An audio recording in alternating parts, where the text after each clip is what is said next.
UVC Chronicles, sing it loud. Echoes of our past we're proud.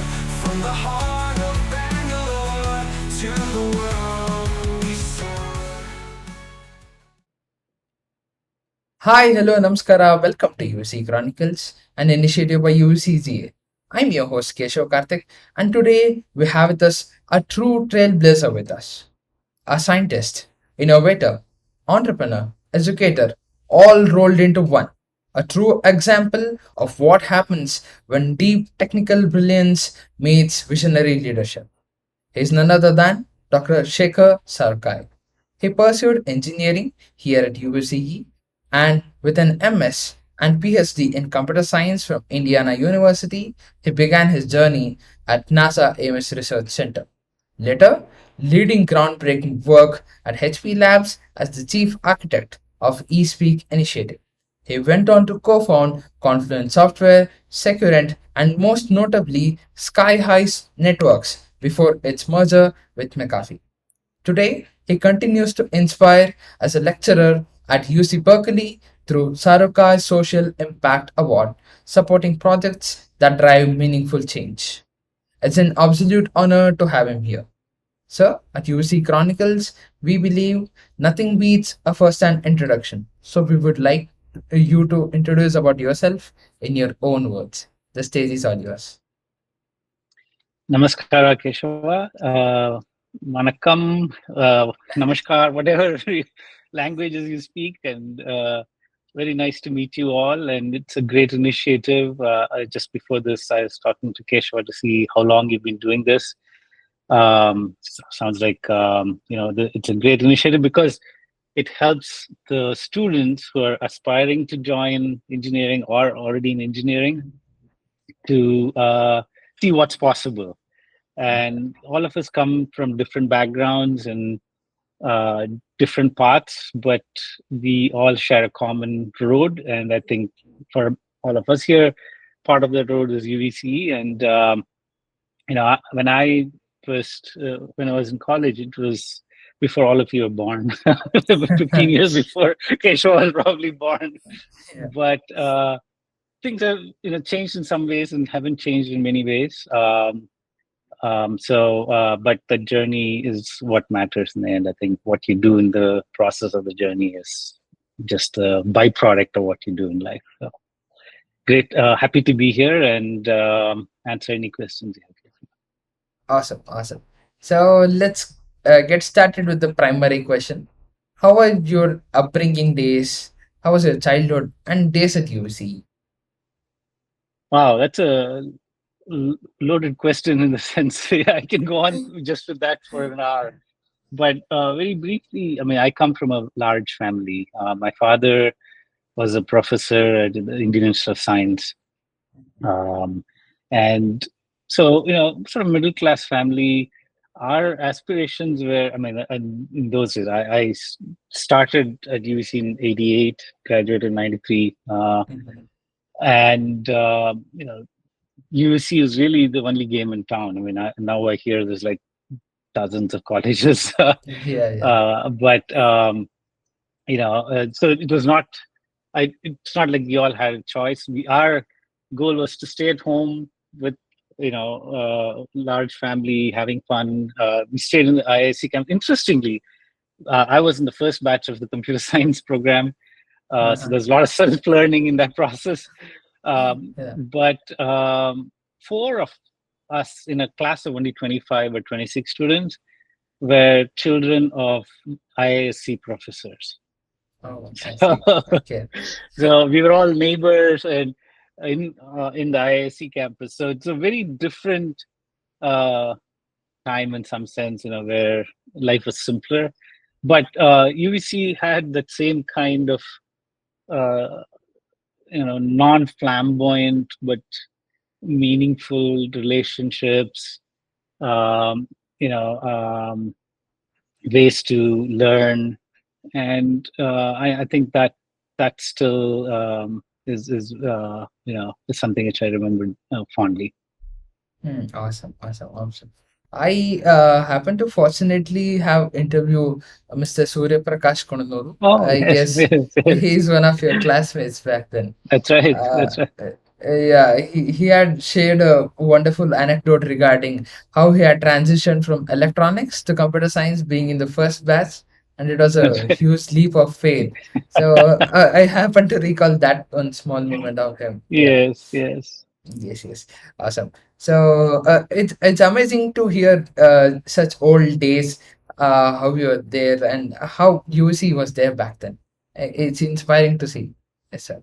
So moving ahead, after 5 quite years at UCE, you happened to move to US to pursue your master's at Indiana University. How was it transitioning from UCE to an Ivy League school? Was it hard? Or what are the hardships that you felt when moving out? Um, I mean, I think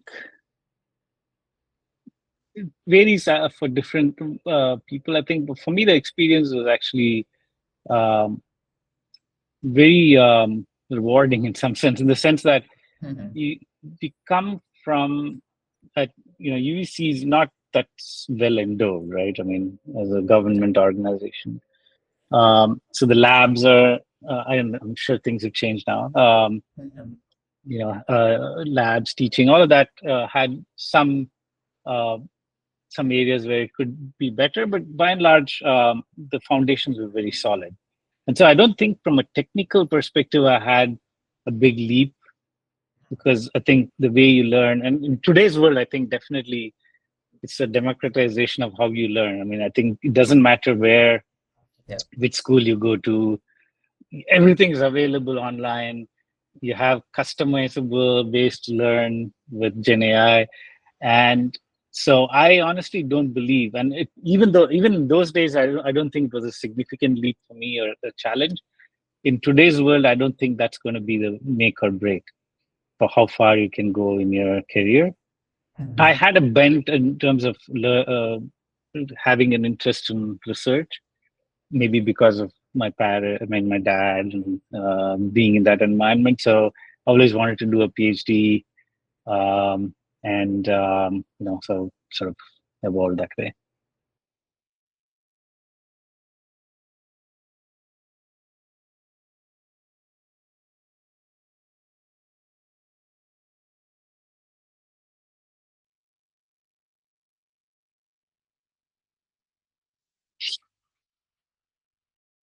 I think it's helps in sort of fine tuning a frame of mind, and I think it's valuable independent of whether it's for industry or not. I think it is that for you to do a PhD, for example, right?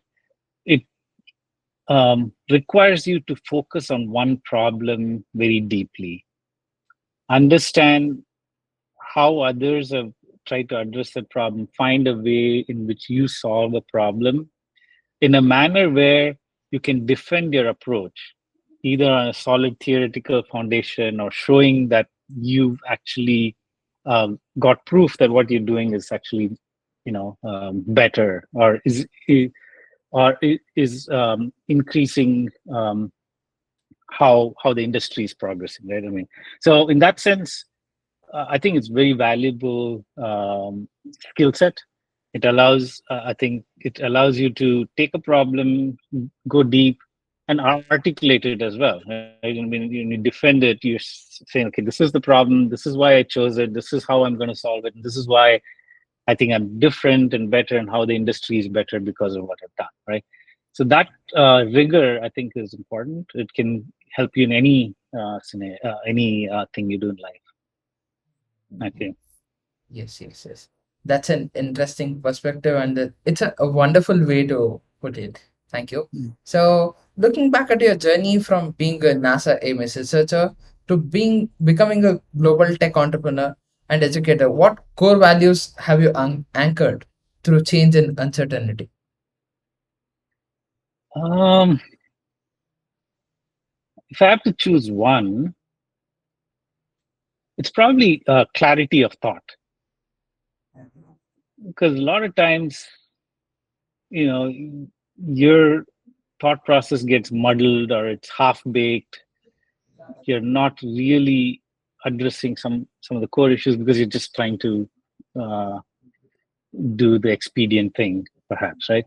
But developing skills where you have internally clarity of thought, not for others, but just for yourself, is, I think, probably the one which carries over most. So, which is where you need to have an ability to listen to really, in the case of an entrepreneur, listening to customers, in the case of like a NASA Ames Research Center, listening to the core scientific problems and how you can address that with your background, internalizing it, but also following through with implementation. So, and I, actually, as I said, even as a PhD, and finally being able to develop an ability to communicate. These are, some of this is soft skills, but some of it is using your technology tool set, which you've learned, and to apply it to solve a real problem. You need that entire process, and that's why starting with how clear your thought process is, and then internalizing, imagining, implementing, and then communicating, I think is probably the most important thing.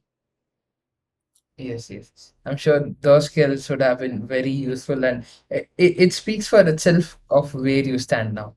So, thank you. Uh, you have co-founded several startups, including Skyhigh Networks, Securent, Confluent, and Microgram. So, what patterns or philosophies did you follow while identifying and making breakthrough ideas across all these startups? Sort of related to the previous question, Yeah. clarity of thought. But I think, in addition, in terms of your refinement of what problem you're going to solve, or which technology you're going to use, whatever your career path may lead to, I think one thing which could be useful is to be your own hardest critic of your idea or what you think you're going to do. Because a lot of times um, by the way, it's it's it's amazing that when you ask for help, you actually most of the times people actually do help, and in most of the cases you're limiting yourself by not asking others for help. And so I would say ask for help often and early. But when you do that, it's important to be your hardest critic of what you want to do, so you know what help to ask for, right? Um, and I think the limit to what you can accomplish is really is your imagination. Honestly, I think you can. It's most of the times we don't allow ourselves to imagine a path because of various constraints. But I think with the right mindset, a lot of things are possible. Yeah. That's a very powerful mindset, and those are some very interesting traits that you have, and it will be very helpful if people who want to pursue entrepreneurship or who want to build startups and have a Mm-hmm. change in the society, implement them and do it. Yeah, that will be very helpful. So. As I said earlier in your introduction, you are a scientist, an investor, entrepreneur, an engineer. What profession or what word suits you the best and why? I don't know. I mean, I think I'm a dreamer, honestly. I think I Yeah. really aspire to learn continuously throughout my life.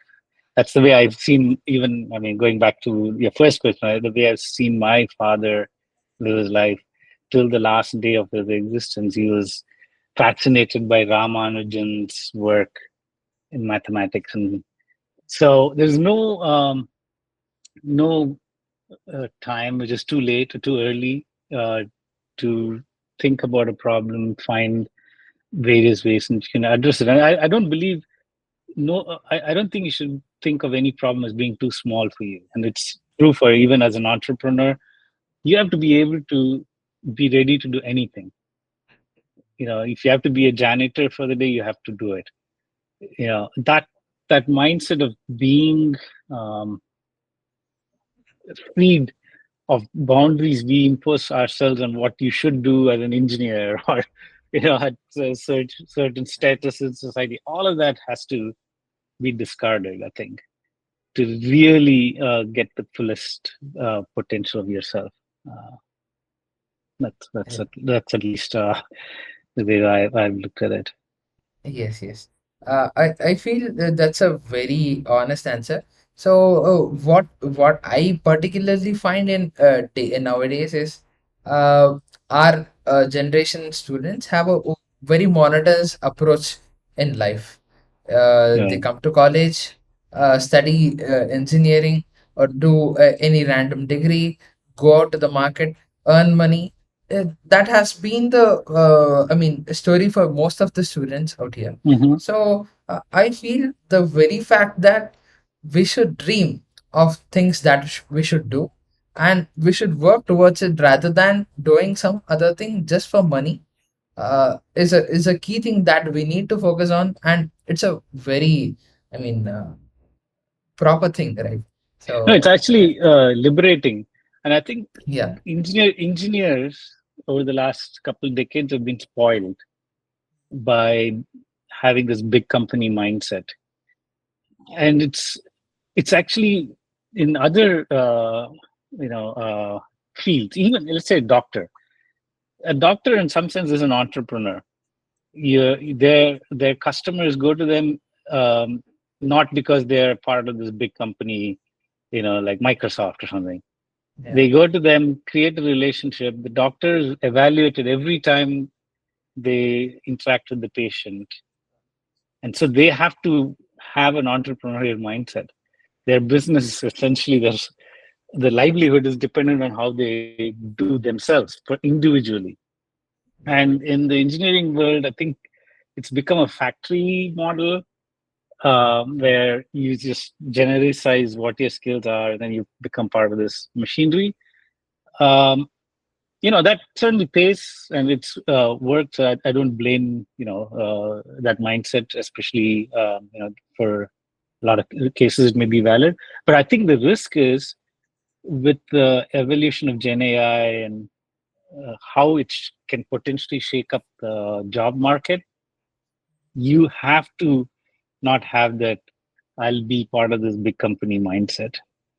Because I mean, if you look at a lot of in the last year, how coding agents have made even software development, which is highly sought after position, yeah, shaky, right?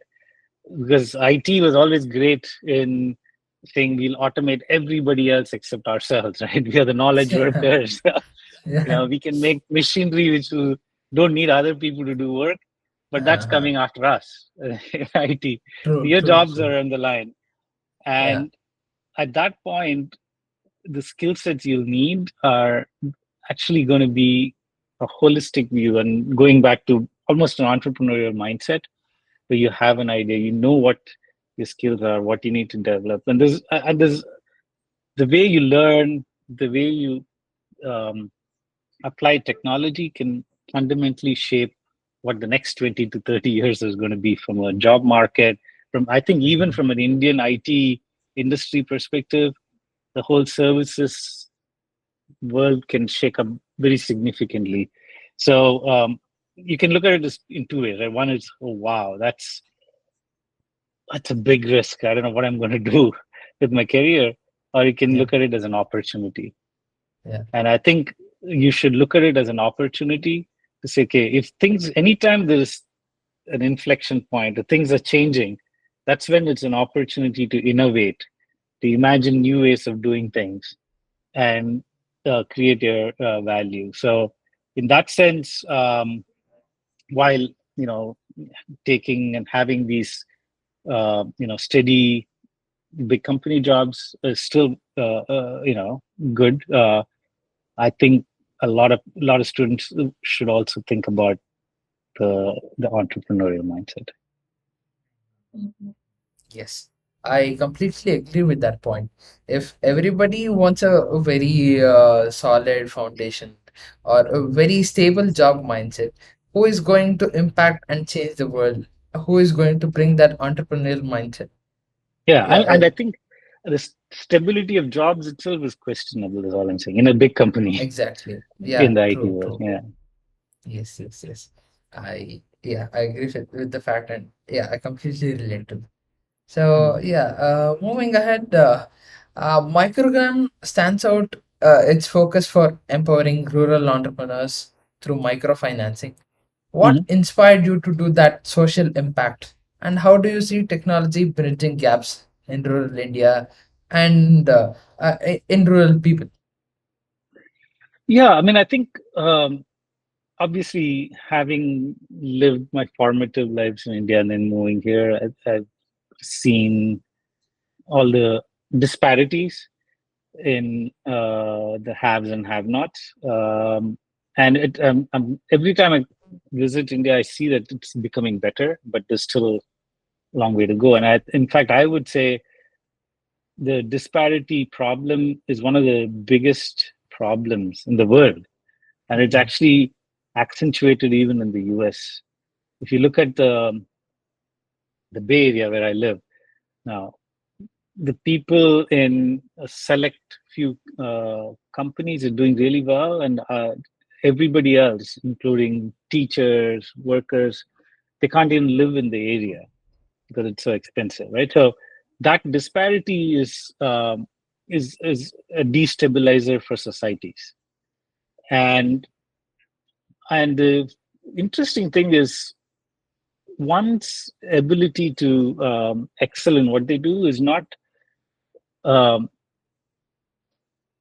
is not reserved only for people who are coming from a well-to-do families, right? Yeah, In a lot of cases, the potential is not uh, which is available everywhere in humanity is not fully flourishing. One is because of training or role models, having a network kind of thing, and the other is access to finance. I mean, even in my entrepreneurial journey, I mean, I may have great ideas, I can imagine new things, but if I didn't have VCs who are going to fund me, I couldn't have started these startup companies, right? And that being able to get that same level of um, access to this kind of finance, so you can have micro entrepreneurs. Not every entrepreneur needs to solve a major um, yeah, technology problem, right? There's yeah, day-to-day problems which people have innovative solutions on, and or want to create a business around and have a livelihood. I think to unlock it, you need finance. So micrograms started around that, working with unbanked, really rural villages where loan sharks was the only other option, which made it impossible to really get financing to go exploit their ideas, to enable this peer-to-peer network. And we partnered with some folks here in the US called Kiva, and that's how it started. But I think in general, technology is a great leveler, and I think in that case we had an ability to connect people who want to have a social mindset and want to invest in other micro entrepreneurs. um, Things have changed a lot now with banking, digital banking in India. Everything digitized is awesome. It reduces uh, layers of corruption, like you're doing with the e-kata thing now, right? So yeah, those kind of things make a big difference in society. I think it will continue to make the country itself, and it's true across every country you see, right? More transparent, more democratic, more access to opportunities for the less privileged, and that's where technology can help the most, right? It is because that's technology is what is enabling this sort of openness. Um, so yeah, so I think that's the kind of thing I see, and AI, of course, is the next wave of technology, which is already here. Um, it's a mixed bag. I mean, time will tell how deeply it impacts society, and in what ways. And yeah, but it's an opportunity also, I think. Yeah, the microgram initiative is very impactful, and I believe it's a very meaningful initiative to have get started. So yeah, Mm. thanks a lot on that. And Yeah, it's a very good initiative, is what I believe. thank you. Yeah. So, yeah, as a guest faculty at UC Berkeley, you've been teaching for several years now. And how has teaching come along in your way? How has it impacted? And what's the here's a follow-up question for it. So, what's the change in the student nature that you've seen from your time period and now? Yeah, I mean, teaching, just like with microgram, right, is I view it as a way to give back.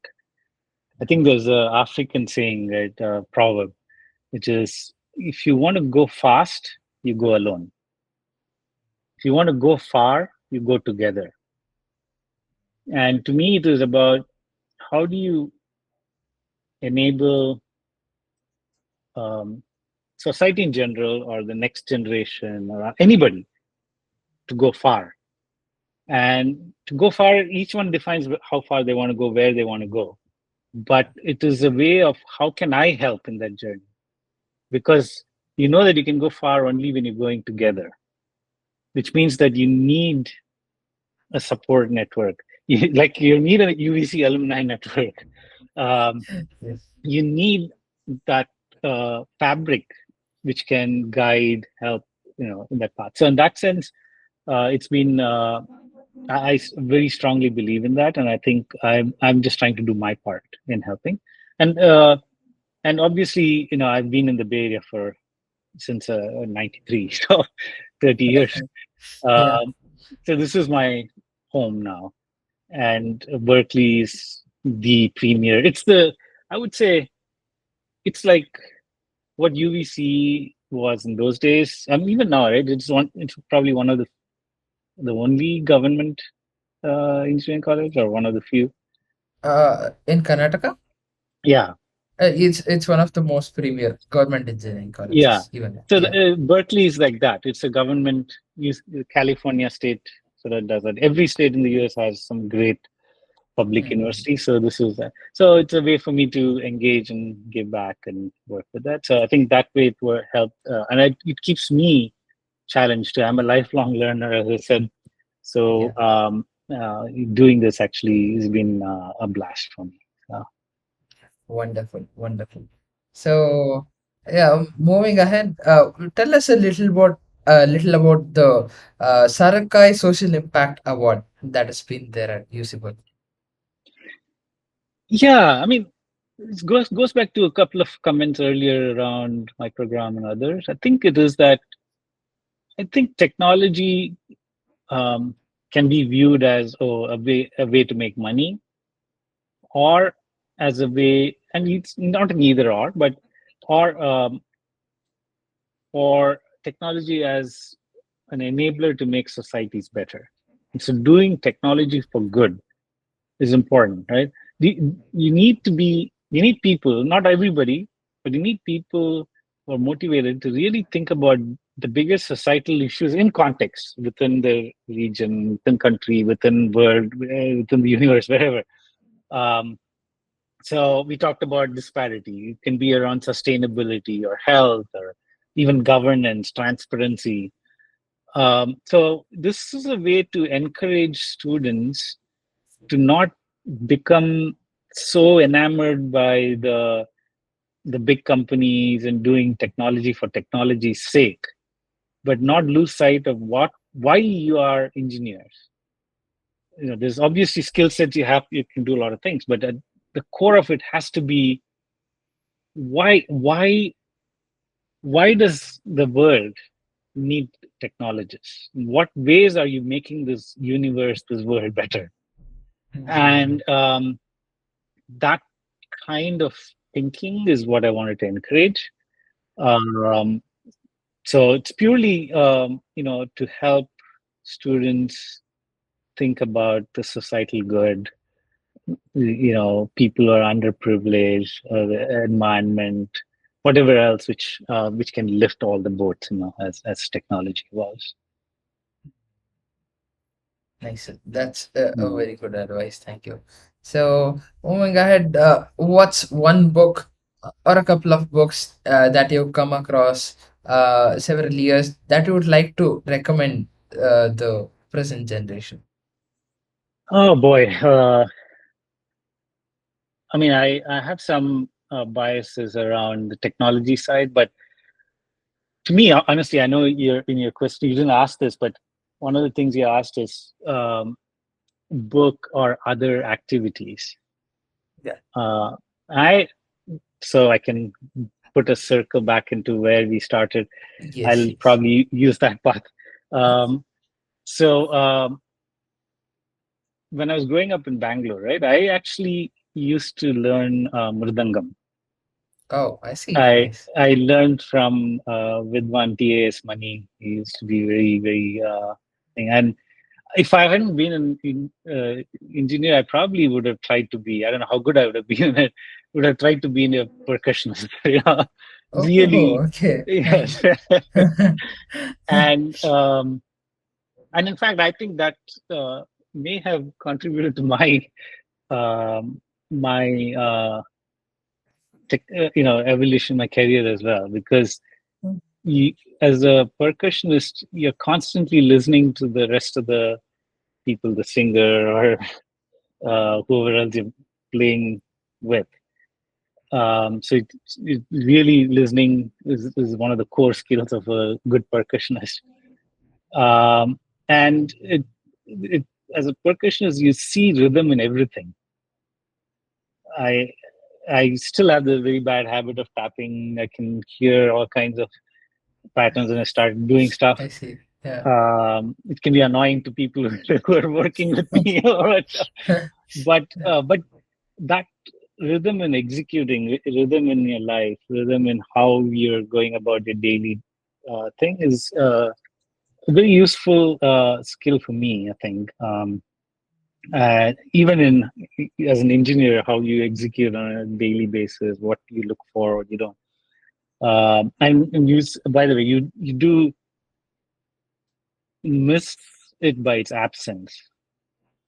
If you listen to some music without percussion, you'll say, "Oh wow, there's something different there," kind of Yeah, thing. yeah. So that whole aspect is where I think has had a probably bigger influence on my career worldview than any book I've read, which is quite a few, but those are pretty broad. Yeah, yeah, yeah. Even I have a very similar perspective as Yas.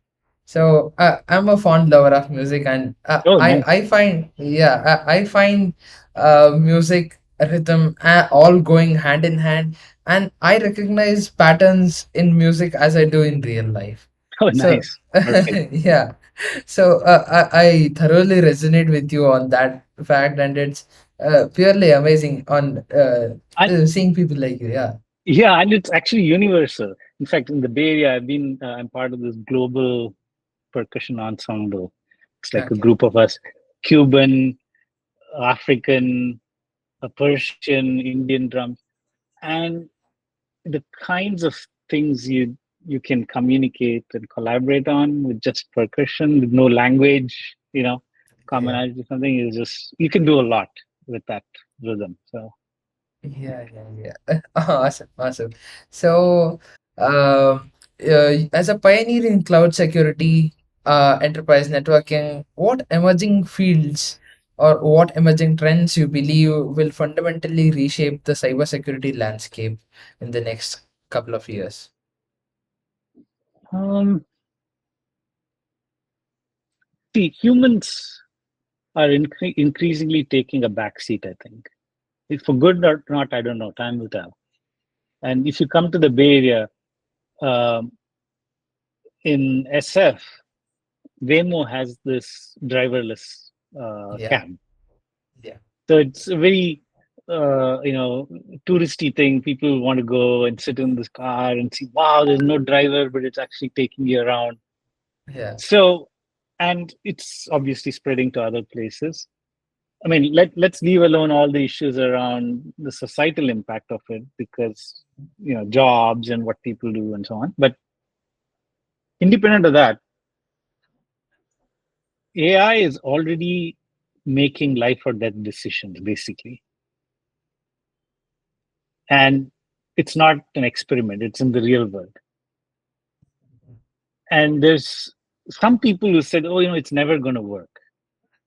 And the reason they said it is, it's so easy. The reason why, like today, um, when you, why people follow, let's say, rules and stuff, right? Like, for example, it may or may not, this driverless cars may not work in India, I don't know. Yeah. Because um, the strength of this Waymo and other cars is it can essentially ensure that there's no accident, Mm. because there's so many signals. It's very, very rarely, right? So you can have very high confidence that it's not going to go wrong. Now, as a bad actor, you can actually exploit it. So one way to make sure that this car never moves is go in front of it. Or if a few of us go and keep walking around it, it's not going to move anywhere. Yeah. The reason you won't do it when humans are involved is that this guy is going to get frustrated. He's going to start put the accelerator and may come and hit me, and I can get into an accident. I don't want to take that risk, Yes. but that risk has been taken away. So that is an interesting aspect of AI, which is the bad actors are increasingly looking at ways in which to exploit AI and the limitations of it. So you can either attack AI or use AI to attack.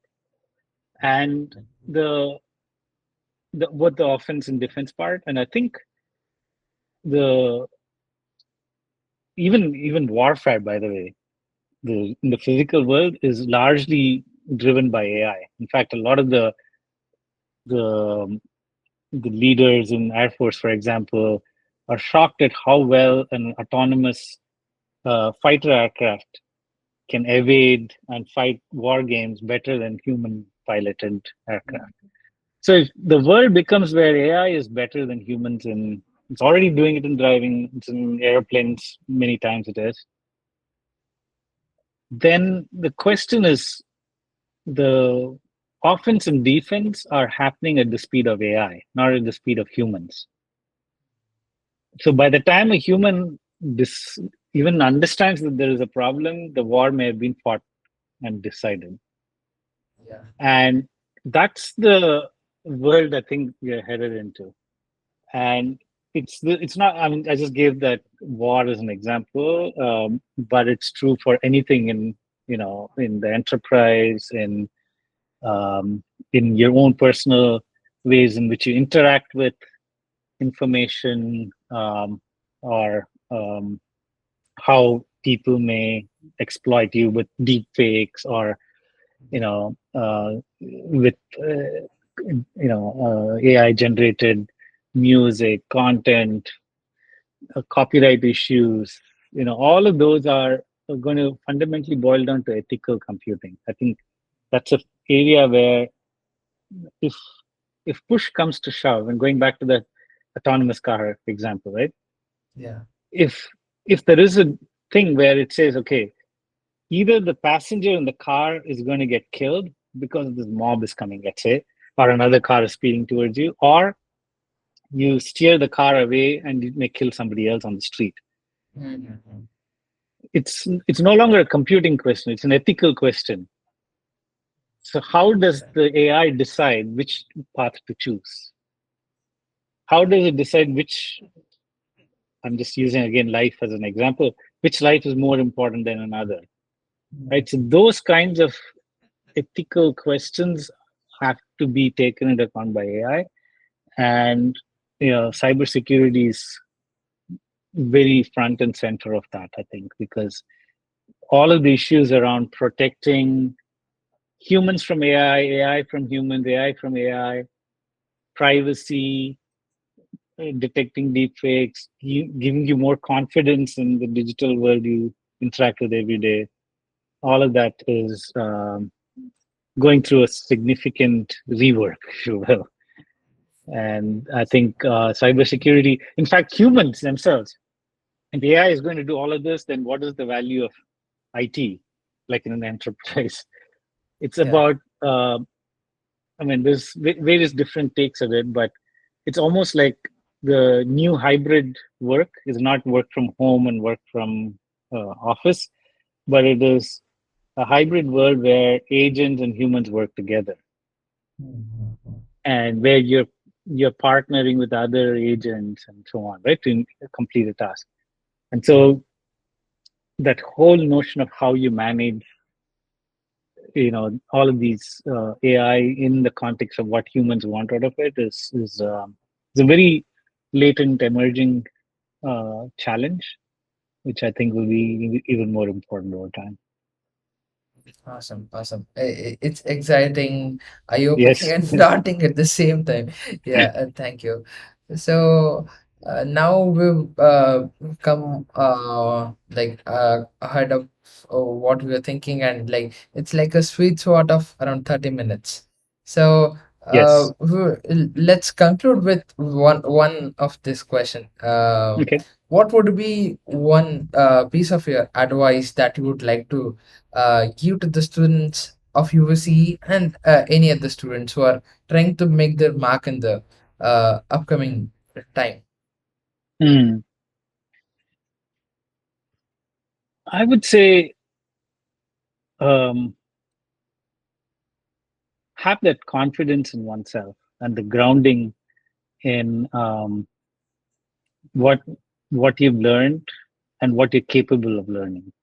There's there's no, like I said earlier, there's so many ways in which you can learn, and learning is not the 4 years you're in college as an engineer, right? It's going to fundamentally change in 20 years. This whole university systems itself is questions of where it could go. But you know, I would say just be in that learning mindset. Experience is overrated. Uh, you don't want to hold yourself back because you don't have experience, because the technologies are changing so fast. What's the experience 20 years ago? It's not relevant in today's world. I mean, there's some Yeah. soft skill relevance, but from a technology perspective, so ask the brave questions. um, Make it a habit to be your own critic for your ideas.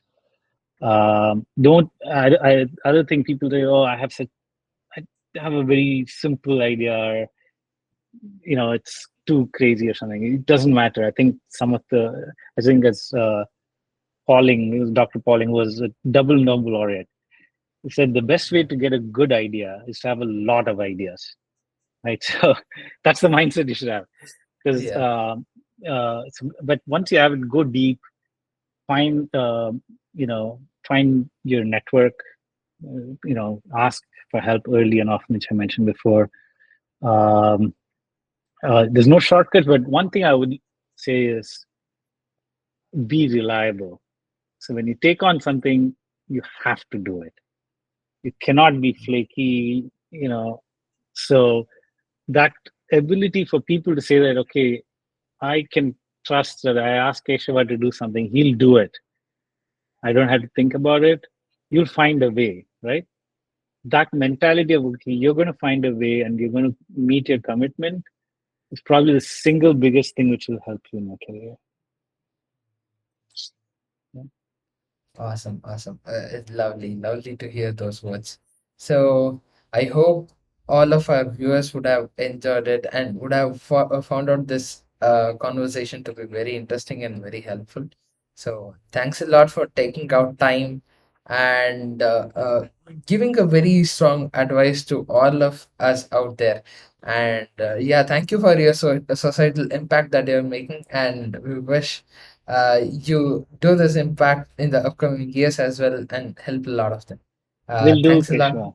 Thanks for your Yeah, time. Thanks for the great initiative. All the best. thank you. Thank you, sir. Bye Thanks, bye. sir. Bye bye.